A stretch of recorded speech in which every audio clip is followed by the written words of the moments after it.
Thaina mamangayda kullamada yamna lairakraba lawmi pakra amakak lairami. Mahakki masanupa mari lairami. Masanupa marisi mahakna yamna wana yokjarami. Masasing aduna mapung maray pharakpa matamda lawmi nupa aduna nongmadi asumna hairami. Isa ipana lairaba lawmi ama oirubana isasingi naning tunghanbasu ngamde. Ipana lan thum laiduna nakhoida piningaisu leitedo. Aduna ngasidi ipa nakhoida wa khara haige muna taw. Ipana haigedoriba wafamse nakhoigi tungi punsigi khalaga haigedoribani. Haujikti nakhoisu samu pangal chawraklabanina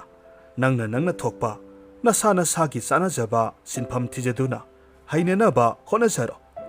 Nakhoigi hingnenaba upai thijaro. Masanupa marina mapagi wa asi asumbani haina khanarami.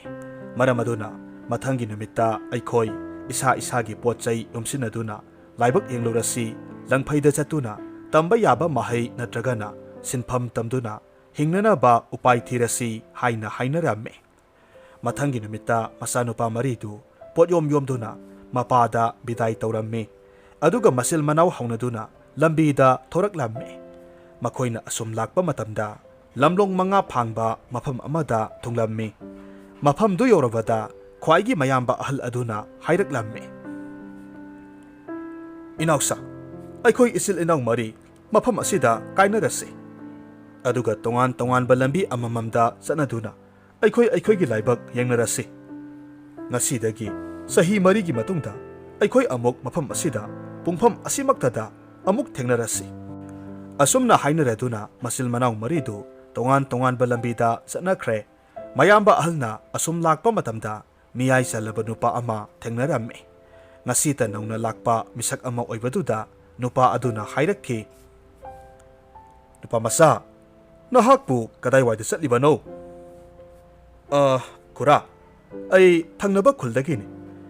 Aihak mafam asida mahay ama tamjage natragana sinpham amata oirabasu paijake haiduna laklibani. Oo adudi nupa masa phare nahak aigi satra oiro. Aina nahakpu aigi haijariba mahay amadi aron athu pumnamak tambigadawribani. Posak amabu mapu khanghandana mitmang magtada huranba ngamba laibak sinba thungna phawriba huranba thomba hairibado aihaknine. Ha khura hauskidubu huranba haiba. Ibungo nangna aigi sei wakhal lana amaromda satkidawre. Aina hairiba mahi asidi afaba asumbada sizinarabadi nahaksei afaba mi ama soidana oidawribanine. Mataw asumna mayamba ahaldu huranba nupa aduna takpi tambibadagi sahi marigi matungdadi yamna haisingba huranba ama oiraklamme. Mahak kanagumba mi amabu sumduna miduna karimata khanghandana mahakna pariba potchaising huranba ngambagi mahi ama pairami. Nakal amaromda anisuba manaw adudi aphawba tha thaon misak sundrangi maramda yamna khang hairaba misak ama oirami. Mahaki arapabu singsinduna uba ngamba khulai ama lairami. Ahumsuba manaw aduna aphawba sadanba ama oirami. Mahaki ozana mangonda mitrangi masak oiraba ten amakhak pibiraklammi. Mahaki tendagi liri singduna thadokhiba tenjai amata soiba lairamde. Aduga marisuba manaw atonba aduna yamna aphawba phi tuba misak ama oirami. Mahaki ozana mangonda mitrangi yatum amakhak pibiraklammi. Hairiba yatum asina nung atekpa likli akaibada natana posak khudingmak haibadi khwaidagi thotpadagi hauraga akanba phawba photpa samba yarammi. Sahi marigi matam haukrabada masil manaw maridu hainakhiba mafam aduda punna thengnarammi. Makhoina tamlakpa hairakpa mahi adugi maramda wari watai sanarammi amasung mayum maikai panglakki. Mayum yauraga makhoina thokhiba thodok khudingmak mapa lawmi aduda tamlammi. Masigi matung nongma masa mari amadi lawmi nupa adu makhoigi yumgi mamangda hauba asauba awangba upambi amagi makhada phamlammi. Mapana hairaklammi. Sasa ngasidi ꯏꯁꯥꯁꯤꯡꯅ ꯍꯥꯏꯔꯛꯂꯤꯕ ꯃꯍꯩꯁꯤꯡꯗꯨ ꯑꯩꯍꯥꯛ ꯆꯥꯡꯌꯦꯡ ꯇꯧꯕ ꯄꯥꯝꯃꯤ꯫ ꯌꯦꯡꯉꯨ, ꯆꯥꯎꯈ꯭ꯔꯕ ꯎ ꯄꯥꯝꯕꯤ ꯑꯁꯤꯒꯤ ꯃꯊꯛꯇ ꯎꯁꯥ ꯑꯃꯗ ꯎꯆꯦꯛ ꯃꯀꯣꯟ ꯑꯃ ꯂꯩꯕꯅꯤ꯫ ꯑꯁꯤ ꯍꯥꯏꯔꯒ ꯑꯅꯤꯁꯨꯕ ꯃꯆꯥꯅꯨꯄꯥ ꯑꯗꯨꯗ ꯍꯥꯏꯔꯝꯃꯤ꯫ ꯏꯕꯨꯡꯉꯣ ꯌꯥꯏꯃ, ꯅꯍꯥꯛ ꯍꯥꯏꯌꯨ, ꯎꯆꯦꯛ ꯃꯀꯣꯜ ꯑꯁꯤꯗ ꯎꯆꯦꯛ ꯃꯔꯨꯝ ꯀꯌꯥ ꯌꯥꯎꯕꯒꯦ? ꯑꯅꯤꯁꯨꯕ ꯃꯆꯥꯅꯨꯄꯥ ꯑꯗꯨꯅ ꯃꯍꯥꯛꯀꯤ ꯑꯔꯥꯞꯄ ꯆꯤꯡꯁꯤꯜꯂꯒ ꯌꯦꯡꯅꯅꯕ ꯈꯨꯠꯂꯥꯏꯗꯨ ꯄꯨꯊꯣꯛꯂꯝꯃꯤ ꯑꯗꯨꯒ ꯍꯥꯏꯔꯛꯈꯤ꯫ ꯕꯥꯕꯥ, ꯎꯆꯦꯛ ꯃꯀꯣꯟ ꯑꯁꯤꯗ ꯃꯔꯨꯝ 5 ꯌꯥꯎꯏ꯫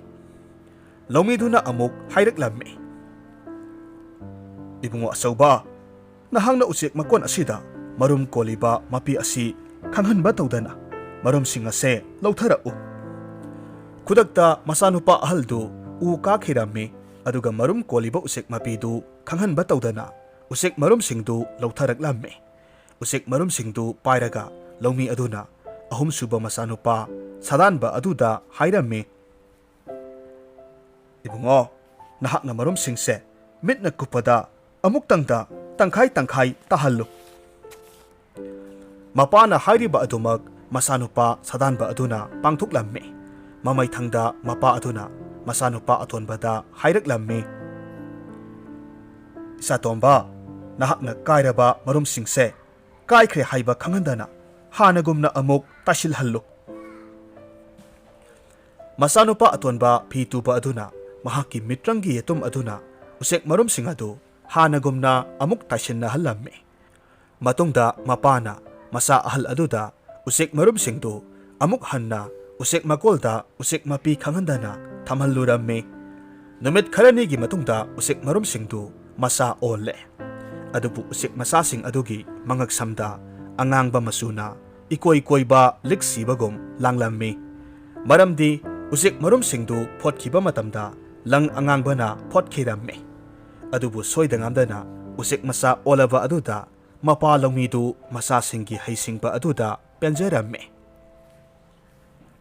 ꯆꯥꯆꯥ, ꯅꯈꯣꯏꯅ ꯆꯠꯂꯨꯔꯤꯕ ꯇꯝꯂꯨꯔꯤꯕ ꯈꯨꯗꯤꯡꯃꯛ ꯃꯍꯩ ꯌꯥꯜꯂꯒꯅꯤ꯫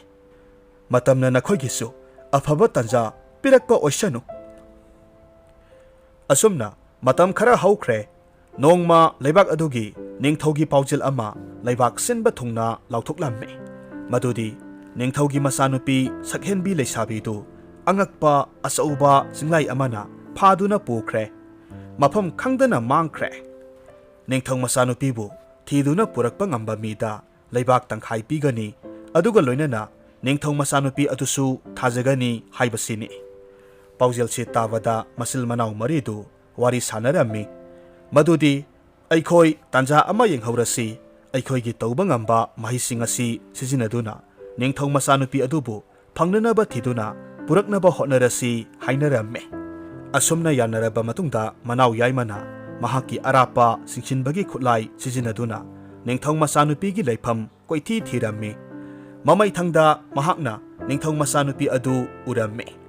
ꯅꯤꯡꯊꯧ ꯃꯆꯥꯅꯨꯄꯤꯗꯨ ꯑꯔꯥꯞꯄ ꯁꯃꯨꯗ꯭ꯔ ꯃꯌꯥꯏꯗ ꯂꯩꯕ ꯏꯊꯠ ꯑꯃꯒꯤ ꯆꯤꯡꯊꯛꯇ ꯐꯝꯗꯨꯅ ꯂꯩꯕ ꯎꯔꯝꯃꯤ꯫ ꯃꯍꯥꯛꯀꯤ ꯇꯝꯄꯥꯛꯇ ꯆꯤꯡꯂꯥꯏ ꯑꯗꯨꯅ ꯃꯀꯣꯛꯅ ꯉꯥꯊꯗꯨꯅ ꯇꯨꯝꯂꯝꯃꯤ꯫ ꯃꯅꯥꯎ ꯌꯥꯏꯃꯅ ꯊꯤꯟꯊꯕ ꯇꯧꯗꯅ ꯁꯅꯥ ꯀꯣꯅꯨꯡ ꯀꯥꯔꯛꯂꯝꯃꯤ꯫ ꯑꯗꯨꯒ ꯃꯖꯥ ꯏꯕꯦꯝꯃꯒꯤ ꯂꯩꯐꯝ ꯈꯪꯂꯦ꯫ ꯃꯍꯥꯛꯄꯨ ꯇꯦꯛꯇ ꯀꯥꯏꯗꯅ ꯄꯨꯖꯔꯛꯀꯦ, ꯇꯧꯕꯇꯕꯨ ꯃꯍꯥꯛ ꯑꯃꯗꯤ ꯃꯆꯤꯜ ꯃꯅꯥꯎꯁꯤꯡꯅ ꯇꯣꯡꯅꯅꯕ ꯑꯆꯧꯕ ꯖꯍꯥꯖ ꯑꯃ ꯄꯤꯕꯤꯌꯨ ꯍꯥꯏꯖꯔꯝꯃꯤ꯫ ꯃꯍꯥꯛꯀꯤ ꯑꯄꯥꯝꯕ ꯑꯃꯗꯤ ꯗꯔꯀꯥꯔ ꯑꯣꯏꯕ ꯈꯨꯗꯤꯡꯃꯛ ꯅꯤꯡꯊꯧꯅ ꯄꯤꯕꯤꯔꯝꯃꯤ꯫ ꯃꯆꯤꯜ ꯃꯅꯥꯎ ꯃꯔꯤꯗꯨ ꯁꯃꯨꯗ꯭ꯔꯗ ꯖꯍꯥꯖ ꯇꯣꯡꯗꯨꯅ ꯏꯊꯠꯇꯨ ꯇꯝꯅ ꯂꯥꯛꯂꯝꯃꯤ꯫ ꯃꯈꯣꯏꯅ ꯅꯤꯡꯊꯧ ꯃꯆꯥꯅꯨꯄꯤ ꯑꯗꯨ ꯐꯝꯗꯨꯅ ꯂꯩꯔꯝꯕ ꯊꯦꯡꯅꯔꯝꯃꯤ꯫ ꯆꯤꯡꯂꯥꯏ ꯑꯗꯨꯁꯨ ꯃꯇꯝ ꯑꯌꯥꯝꯕꯗ ꯃꯖꯥ ꯏꯕꯦꯝꯃꯒꯤ ꯇꯝꯄꯥꯛꯇ ꯃꯀꯣꯛ ꯉꯥꯊꯔꯗꯨꯅ ꯑꯗꯨꯝ ꯄꯣꯊꯥꯗꯨꯅ ꯇꯨꯝꯗꯨꯅ ꯂꯩꯔꯝꯃꯤ꯫ ꯃꯇꯝ ꯑꯁꯤꯗ ꯁꯥꯗꯥꯟꯕ ꯃꯅꯥꯎ ꯑꯗꯨꯅ ꯍꯥꯏꯔꯛꯂꯝꯃꯤ꯫ ꯌꯥꯝꯕꯨꯡ, ꯑꯩꯅ ꯆꯤꯡꯂꯥꯏ ꯑꯁꯤ ꯇꯦꯟꯅ ꯀꯥꯞꯇꯨꯅ ꯍꯥꯠꯄ ꯌꯥꯏ, ꯑꯗꯨꯕꯨ ꯅꯤꯡꯊꯧ ꯃꯆꯥꯅꯨꯄꯤ ꯑꯁꯤ ꯄꯥꯈꯠꯄ ꯊꯨꯀꯠꯄ ꯊꯣꯛꯄꯗꯒꯤ ꯈꯨꯗꯣꯡꯊꯤꯕ ꯊꯣꯛꯄ ꯌꯥꯏ꯫ ꯑꯗꯨꯅ ꯌꯥꯝꯕꯨꯡꯅ ꯆꯤꯡꯂꯥꯏ ꯈꯪꯍꯟꯗꯅ ꯃꯖꯥ ꯏꯕꯦꯝꯃꯕꯨ ꯍꯨꯗꯨꯅ ꯄꯨꯕꯤꯔꯛꯂꯣ꯫ ꯑꯁꯨꯝꯅ ꯍꯨꯔꯥꯟꯕ ꯍꯩꯁꯤꯡꯕ ꯑꯗꯨꯅ ꯃꯖꯥ ꯏꯕꯦꯝꯃꯕꯨ ꯆꯤꯡꯂꯥꯏꯗꯨ ꯈꯪꯍꯟꯗꯅ ꯍꯨꯗꯨꯅ ꯄꯨꯔꯛꯂꯝꯃꯤ꯫ ꯑꯗꯨꯒ ꯖꯍꯥꯖ ꯇꯣꯡꯗꯨꯅ ꯃꯈꯣꯏ ꯄꯨꯟꯅ ꯊꯧꯔꯛꯂꯝꯃꯤ꯫ ꯉꯥꯏꯍꯥꯛ ꯂꯩꯔꯒꯗꯤ ꯆꯤꯡꯂꯥꯏꯗꯨ ꯃꯤꯠꯀꯞ ꯊꯣꯔꯛꯇꯨꯅ ꯅꯤꯡꯊꯧ ꯃꯆꯥꯅꯨꯄꯤ ꯂꯩꯔꯝꯗ꯭ꯔꯕ ꯑꯗꯨꯗ ꯃꯍꯥꯛ ꯁꯥꯎꯕꯅ ꯈꯝ ꯊꯦꯡꯈ꯭ꯔꯦ꯫ ꯃꯌꯥꯗ ꯃꯩ ꯀꯥꯝꯂꯗꯨꯅ ꯖꯍꯥꯖꯇꯨꯒꯤ ꯃꯥꯏꯀꯩ ꯇꯝꯅ थूना यांगना पाइसिलक्लम्मी जहाज अदु थुगाइरगे हाइबगी मतागुम सप्त्र अमगा लोइनना पाइसिलक्लम्मी सदानबा अदुना महाकी सोइफदबा तेंदोंदगी तेंगा थोंदुना थमोय यौना लिरी सिंगी मपा सुमना तमदुना सिंगलाइगी थमोय मपादा सुमद्रिंग कापसिल्ले सोइफदबा तेंजैना सिंगलाइगी थमोयदा थुमना पालम्मी अदुबु साउख्रबा सिंगलाई ओइबना महाकी असीबा हक्सांगदु जहाज अदुदा अकनबा साफुगा लोइनना येसिल्लम्मी अदुमना तौबा अदुदा जहाजदु मचेत ताना काइरम्मी मतम असिदा फी तुबा मनौनुपा अदुना महाकी मित्रंगी यतुमदु पुथोक्तुना काइरबा जहाज अदु मसेत मसेत अमममतंग ओइना फोचिनबा ताइसिनबा हौरक्लम्मी ngayhaki matungda mitrangum jahaztu taisinba loirabada makhoi sana konung tamna halaklammi konung yoravada ningthongna naitom sachabi masa ningol ujavada aduki matik haraujarammi hainakibagi matung inna maja ibema kanbirakpa mida thajagani haikibadu haujikti makhoi mari sure aduna karamba miyoida masa ningol thajagadage haina ningthongna hanglaklammi matamasida yaimana kumlaklammi madudi mahakna maja ibimagi leifam taklamdrabadi aikhoina mahakpu kanba ngamloi aduna maja ibimasi aine lofam thoi hairaklammi mayamba ahalna amuk hairammi madudi singlai makutagi aina huranduna puraklamdrabadi aikhoina maja ibimabu karamna kanba ngamluni aduna aina maja ibimabu lofam thoi hairaklammi sadanba manau aduna amuk hairakki aina singlai adobu ten kaptuna halamdrabadi aikhoi loinamak siramba yabani aduna maja ibemabu aine lofam thoi hairammi atonba phituba aduna makha tana amuk hairammi madudi aihakna kairaba jahas adu tasilamdaba thoklabadi aikhoi pumnamak ising iyaida irakna duna siramgadabani aina mayam pumnamakpu kanbirakhibani aduna aina maja ibemabu lofam thoi hairammi makhoi marigi marai tabada wakhal leiba ningthongna tapna khanthaduna hairaklammi nupa masa akanba marima ai wa ama haige nakhoi marina adumna khanaduna leirabadi nakhoi nungsinararoi aduna isa ningol se hayeng mahakna pamjaba bordu khalhallage aina thajabada mahakna nakhoi maribu nathaiduna thamlamle haina khalli adubu wafam amana ningthau aigi leibak tangkhai amadi nasil nanau marida pirabane nakhoi awat apa leitana nunga yaifana paluro masil manau maridu konungda halaklammi mapa longmi adugi seba tawduna leibak tangkhai gi mapu oiduna makhoi masil manau maridu nunga yaifana pankhirammi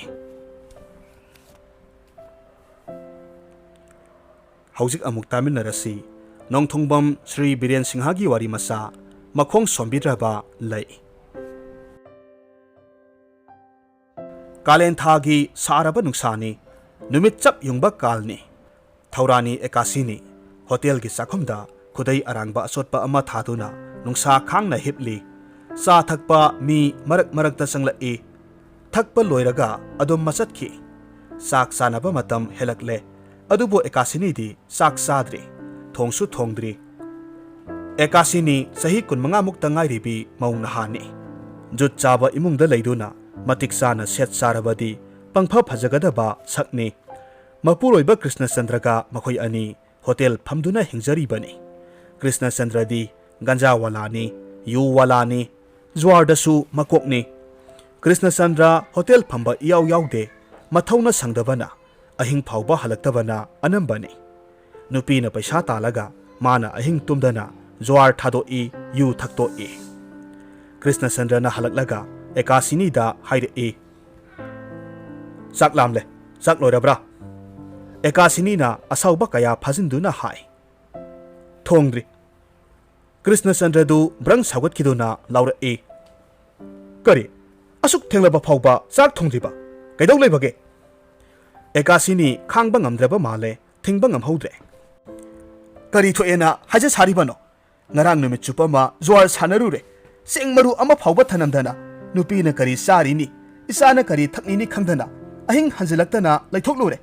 kaidau leigega haja sari ho tumduna leiye hai nasin thino warakta bisidi asum haina Krishnachandrana songsinduna Ekasinida khongpakna kaurame numidang waram oibaga ganja thakphamda babu khoida phajom ama koina setuna chatkhi Ekasinina saubana phi kamhauwe sanagi lei ama phauba sinde khwangi phanek khara phaba phauba sette madugi matakta mapuroibagi wahai ningthiba amatasu taba phangde Ekasinina leikaigi mase manemda wari sai ise aina leiriba se siba ngainaba leiribani isa phataba sauba ngaiba iwa phataba siba ngaiba hainabaduni masadi hiku thungba makhai leire haibamak yai pisak ngakta manga sure phamba haibaga ama pok toduna angang singsu yengba nungaiba yaude saramba nungsadu khara makhai ingthakre aingba nungsit liri silakle numidang wairam oirakle Ekasini ki hotel da itattatana cooperative ki inspector Rajnikanta BA Bora sai sa thae mahak masa yamna nale tai pungalli terelin gi purit litkalli khongup amuba langtik langna upkalli tonga nei kusu ngawe masamdu masa prop tai thau manam nungsiba taigalli Rajnikanta laklabadi yamna sectionna Ekasini na hona jai Lejatabasu magi lejari baduda lu nana masu tana selami sandon chawa thinduna tanan lay glass sengna lu nana puthura e sa sembada minute changna hauna na ba hona jai borasu masing heli karigumba matamdasu akhanaba bora hauduna Rajnikanta gi damakta thamme tada bora simadi aigi oina mahau yengbiyu haina bora plate ama puthura e Rajnikantana hairakhe Thaurani na pijabanidana sigidi paisa pirabasu yaiko asumna phagi tawramme madudi aigi sarukna pijabani paisa gi wanatte bebha yana bilonda hairakhe asumna marakta sel laudana sa bora pija pitha nongma Rajnikantana hanglamme Thaurani pakhangna maulobasibo kaidobagene Ekasinina khangba ama lei Rajnikanta nupi thidriba pakhangni karibu tawi haibano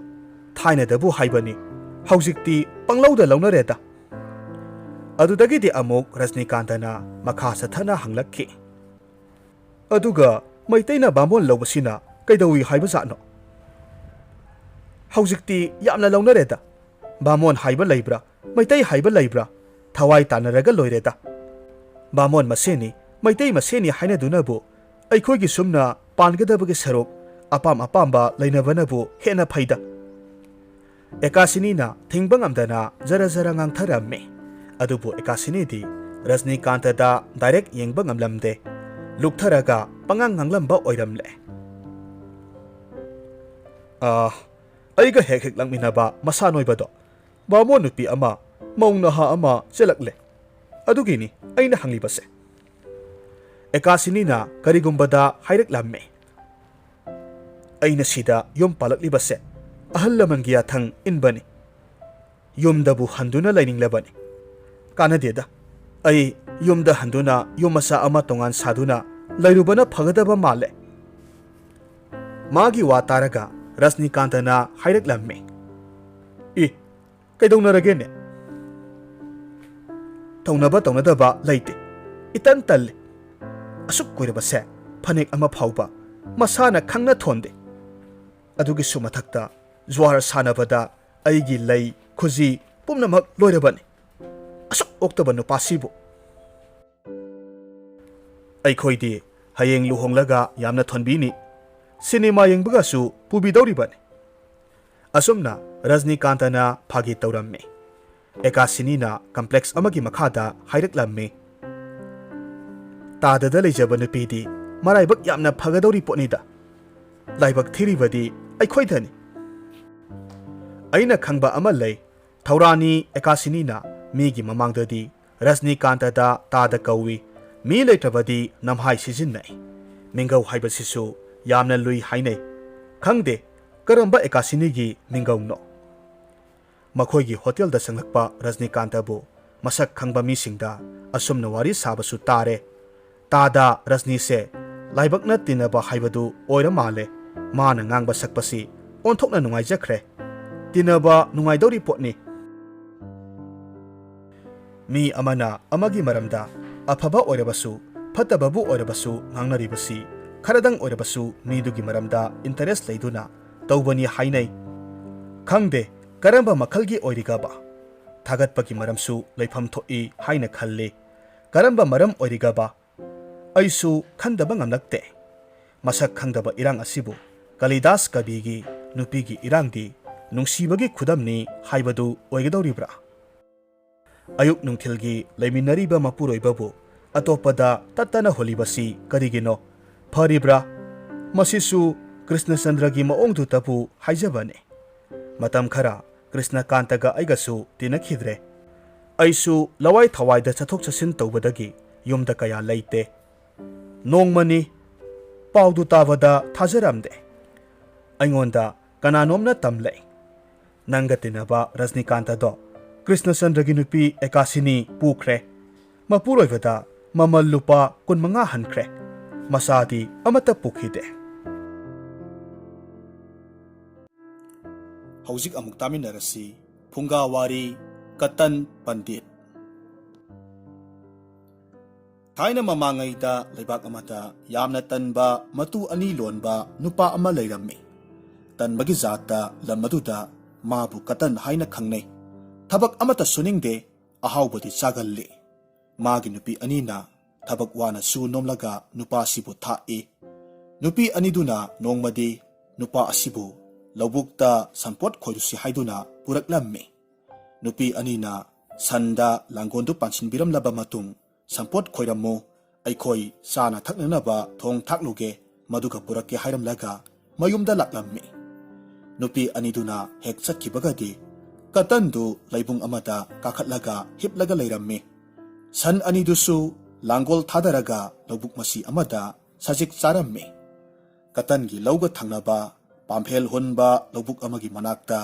ꯅꯨꯄꯤ ꯑꯃꯁꯨ ꯂꯧ ꯉꯥꯛꯂꯒ ꯂꯩ ꯅꯨꯄꯤꯁꯤꯅ ꯉꯁꯥꯏ ꯑꯌꯨꯛ ꯂꯥꯛꯄ ꯃꯇꯝꯗ ꯑꯔꯦꯝꯕꯗ ꯐꯝꯂꯒ ꯂꯩꯒꯗꯕꯒꯤ ꯁꯔꯨꯛ ꯂꯪ ꯅꯥꯏꯒꯦ ꯍꯥꯏꯗꯨꯅ ꯂꯪꯒ ꯇꯋꯠꯀ ꯄꯨꯔꯛꯂꯝꯃꯤ ꯊꯕꯛ ꯑꯁꯨꯝ ꯁꯨꯔꯛꯄ ꯃꯇꯝꯗ ꯆꯥꯕ ꯊꯛꯄꯒꯤ ꯃꯇꯝ ꯑꯣꯏꯔꯗꯨꯅ ꯂꯪꯒ ꯇꯋꯠꯀꯗꯨ ꯃꯐꯝ ꯆꯥꯅ ꯂꯣꯠꯁꯤꯜꯂꯝꯃꯤ ꯃꯁꯤꯒꯤ ꯃꯇꯨꯡꯗ ꯃꯍꯥꯛ ꯃꯌꯨꯝ ꯆꯠꯈ꯭ꯔꯦ ꯅꯨꯄꯤꯁꯤꯅ ꯇꯧꯔꯤꯕꯗꯨ ꯀꯇꯟꯅ ꯍꯤꯞꯅ ꯍꯤꯞꯅ ꯎꯏ ꯅꯨꯄꯤꯗꯨ ꯆꯠꯈ꯭ꯔꯕꯗ ꯀꯇꯟ ꯍꯧꯒꯠꯂꯛꯂꯒ ꯂꯪꯒ ꯇꯋꯠꯀ ꯑꯅꯤꯗꯨ ꯂꯧꯊꯣꯛꯂꯝꯃꯤ ꯍꯥꯕꯨꯡ ꯑꯃꯒꯤ ꯃꯅꯨꯡꯗ ꯂꯣꯠꯁꯤꯜꯂꯒ ꯊꯝꯂꯝꯃꯤ ꯅꯨꯄꯤꯗꯨꯅ ꯃꯌꯨꯝꯗꯒꯤ ꯆꯥꯛ ꯏꯁꯤꯡ ꯆꯥꯕ ꯂꯣꯏꯔꯒ ꯑꯃꯨꯛ ꯀꯨꯝꯊꯔꯛꯄ ꯀꯥꯟꯗꯗꯤ ꯉꯁꯥꯏꯒꯤ ꯃꯥꯒꯤ ꯄꯣꯠꯆꯩꯁꯤꯡꯗꯨ ꯊꯤꯕ ꯐꯪꯗ꯭ꯔꯦ ꯑꯌꯨꯛꯇꯒꯤ ꯐꯝꯂꯒ ꯂꯩꯍꯧꯕ ꯅꯨꯄꯥ ꯑꯁꯤꯗ ꯍꯪꯒꯦ ꯍꯥꯏꯗꯨꯅ ꯍꯤꯞꯂꯒ ꯂꯩꯔꯤꯕ ꯀꯇꯟꯒꯤ ꯃꯅꯥꯛꯇ ꯂꯥꯛꯄ ꯀꯥꯟꯗꯗꯤ ꯀꯇꯟꯅ ꯃꯥꯁꯤ ꯄꯥꯟꯖꯤ ꯑꯣꯏꯔꯕꯣꯏ ꯅꯤꯡꯍꯟꯅꯕꯒꯤꯗꯃꯛ ꯐꯝꯂꯒ ꯀꯔꯤ ꯀꯔꯤꯅꯣ ꯂꯩꯕꯥꯛꯇ ꯈꯣꯠꯂꯒ ꯂꯩꯔꯝꯃꯤ ꯅꯨꯄꯤꯅ ꯆꯪꯁꯤꯜꯂꯛꯂꯒ ꯑꯁꯨꯝꯅ ꯍꯪꯉꯤ ꯍꯣ ꯇꯥꯗꯥ ꯀꯔꯤꯒꯨꯝꯕ ꯑꯃꯠꯇ ꯍꯪꯖꯒꯦ ꯇꯥꯗꯕꯨ ꯄꯥꯟꯖꯤ ꯑꯣꯏꯕꯤꯔꯕ꯭ꯔꯣ ꯀꯇꯟꯅ ꯍꯣꯏ ꯃꯥꯅꯤ ꯏꯕꯦꯝꯃ ꯅꯄꯣꯠ ꯅꯆꯩ ꯃꯥꯡꯈꯤꯕ ꯃꯥꯜꯂꯤ ꯂꯪꯒ ꯇꯋꯠꯀ ꯑꯁꯨꯝꯅ ꯍꯥꯏꯔꯛꯄꯗ ꯅꯨꯄꯤꯅ ꯃꯥꯅꯤꯅꯦ ꯇꯥꯗꯥ ꯑꯥꯗꯒꯤ ꯀꯥꯆꯤꯟ ꯑꯁꯤꯗ ꯊꯅꯝꯕꯅꯤ ꯂꯩꯔꯝꯗ꯭ꯔꯦ ꯍꯥꯏꯔꯝꯃꯤ ꯑꯗꯨꯗꯒꯤꯗꯤ ꯀꯇꯟꯅ ꯏꯕꯦꯝꯃ ꯉꯥꯏꯈꯣ ꯑꯁꯨꯝꯅ ꯍꯥꯏꯔꯒ ꯂꯩꯕꯥꯛꯇ ꯆꯩꯇꯦꯛ ꯑꯃꯅ ꯀꯔꯤ ꯀꯔꯤꯅꯣ ꯈꯔ ꯈꯣꯠꯆꯤꯟꯅꯩ ꯄꯥꯟꯖꯤ ꯌꯦꯡꯕ ꯃꯥꯜꯍꯜꯂꯤ ꯑꯗꯨꯒ ꯍꯥꯏꯔꯝꯃꯤ ꯏꯕꯦꯝꯃ ꯅꯪꯒꯤ ꯄꯣꯠꯁꯦ ꯂꯩꯔꯦ ꯍꯩ ꯍꯨꯔꯥꯟꯕ ꯈꯔꯅ ꯂꯪꯒ ꯇꯋꯠꯀꯗꯣ ꯃꯐꯝ ꯍꯣꯡꯗꯣꯛꯂꯒ ꯊꯅꯝꯃꯦ ꯊꯥꯞꯅ ꯆꯠꯇꯦ ꯑꯁ꯭ꯋꯥꯏꯗꯅꯤ ꯃꯨꯟꯅ ꯊꯤꯌꯨ ꯅꯨꯃꯤꯠ ꯇꯥꯈ꯭ꯔꯕꯗꯤ ꯐꯪꯂꯣꯏꯗꯧꯔꯤꯕꯅꯤ ꯀꯇꯟꯒꯤ ꯋꯥꯁꯤ ꯇꯥꯕꯗ ꯅꯨꯄꯤ ꯑꯗꯨꯅ ꯑꯗꯨꯋꯥꯏꯒꯤ ꯃꯣꯡꯁꯣꯡ ꯍꯥꯕꯨꯡ ꯃꯔꯛꯇ ꯊꯤꯔꯨꯕ ꯀꯥꯟꯗꯗꯤ ꯄꯣꯠꯁꯤꯡꯗꯨ ꯐꯪꯂꯦ ꯅꯨꯄꯤꯗꯨꯅ ꯍꯔꯥꯎꯃꯟꯈ꯭ꯔꯗꯨꯅ ꯌꯥꯎꯔꯛꯄ 8 ꯁꯦꯟꯖꯥ ꯈꯔ ꯄꯥꯟꯖꯤꯒꯤ ꯑꯌꯦꯡꯃꯟ ꯑꯣꯏꯅ ꯄꯤꯔꯝꯃꯤ ꯃꯁꯤꯒꯤ ꯃꯇꯨꯡꯗ ꯃꯍꯥꯛ ꯍꯔꯥꯎ ꯍꯔꯥꯎ ꯃꯌꯨꯝꯗ ꯍꯟꯈ꯭ꯔꯦ ꯃꯥꯅ ꯃꯌꯨꯝ ꯌꯧꯔꯒꯗꯤ ꯉꯁꯤꯒꯤ ꯄꯥꯟꯖꯤꯁꯤꯗꯤ ꯆꯨꯝꯈ꯭ꯔꯦ ꯍꯥꯏꯗꯨꯅ ꯂꯩꯀꯥꯏꯗ ꯁꯟꯗꯣꯛꯄ ꯍꯧꯈ꯭ꯔꯦ ꯃꯊꯪꯒꯤ ꯅꯨꯃꯤꯠ ꯑꯗꯨꯁꯨ ꯀꯇꯟ ꯃꯥꯒꯤ ꯉꯔꯥꯡꯒꯤ ꯐꯝꯐꯝꯗꯨꯗ ꯐꯝꯂꯝꯃꯤ ꯃꯥꯒꯤ ꯅꯨꯄꯤ ꯑꯅꯤꯗꯨꯅ ꯉꯔꯥꯡꯒꯤ ꯃꯇꯧꯒꯨꯝꯅ ꯁꯟꯗ ꯂꯥꯡꯒꯣꯜ ꯄꯥꯟꯁꯤꯜꯂꯒ ꯊꯝꯕꯤꯔꯝꯃꯤ ꯁꯟ ꯑꯅꯤꯗꯨꯁꯨ ꯂꯥꯡꯒꯣꯜ ꯄꯨꯔꯒ ꯀꯥꯈ꯭ꯔꯦ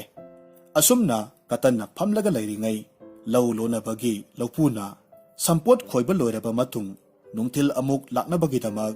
langgondu laugi masi amada thanammi aduga mayumda chak saba chatkhi ngaihak leiragadi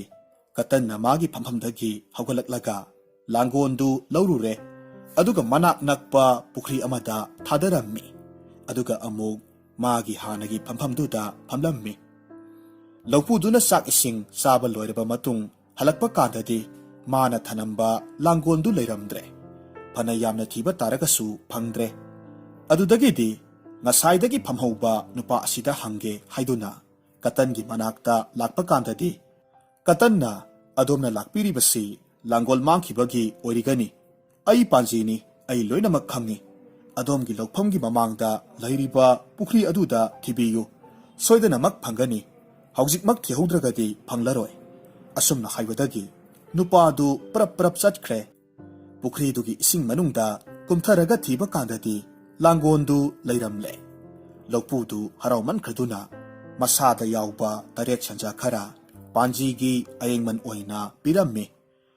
masigi matungda khungang pumnamakki misingna wa launarammi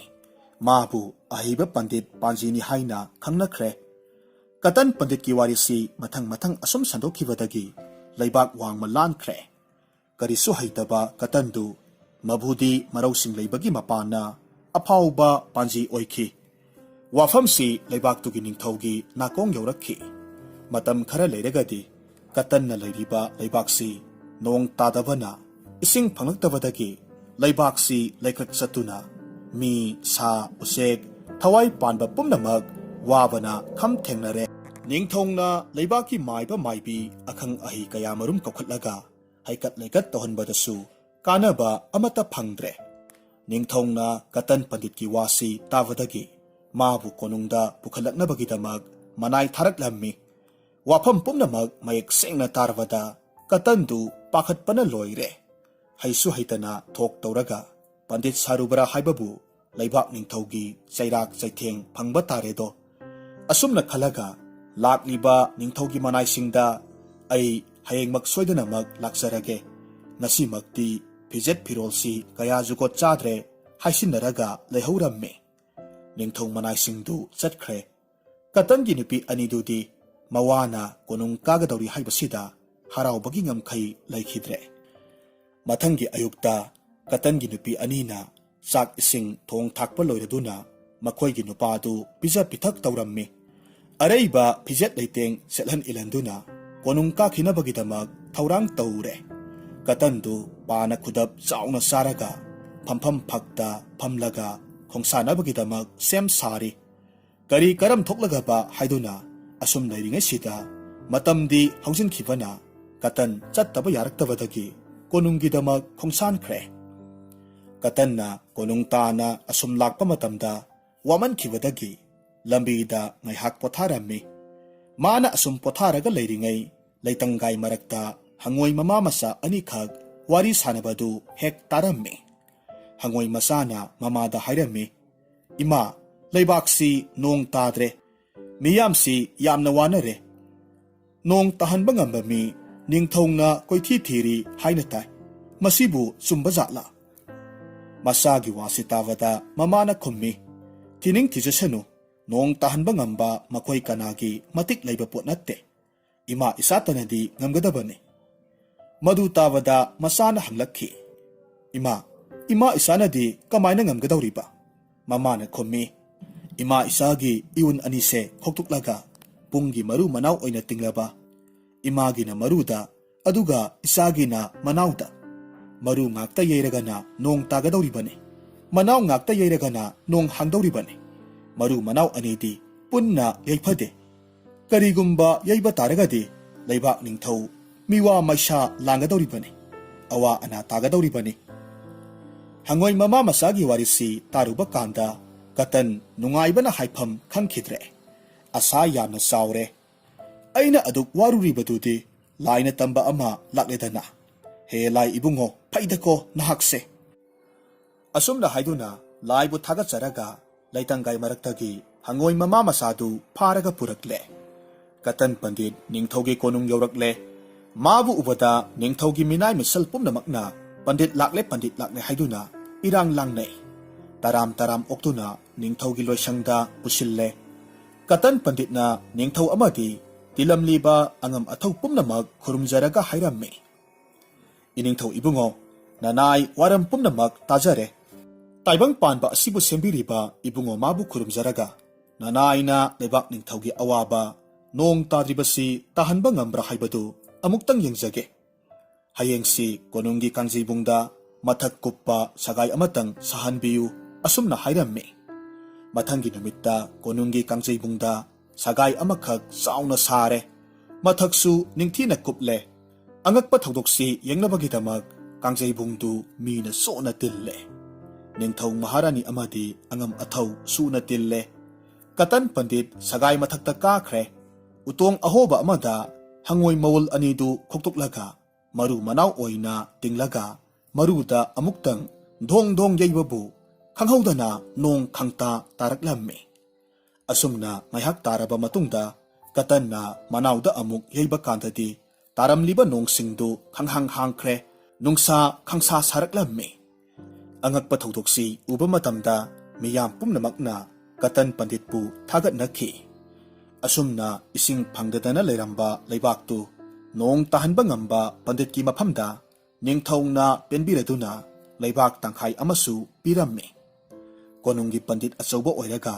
ikai khumnaba utuna leibakki wayal thodada yawhalle matungda katan panditna mayumda lehoribi magi nupi anidu laururammi anisuba ningthaugum nunga yaifana pankhi laibakpu leirabadi karisu oiramdaba katandu ningthaugi konungda pandit oikhi laibakna tamba haibasisu miyoibagi pusida yamna maru oiba thabak amane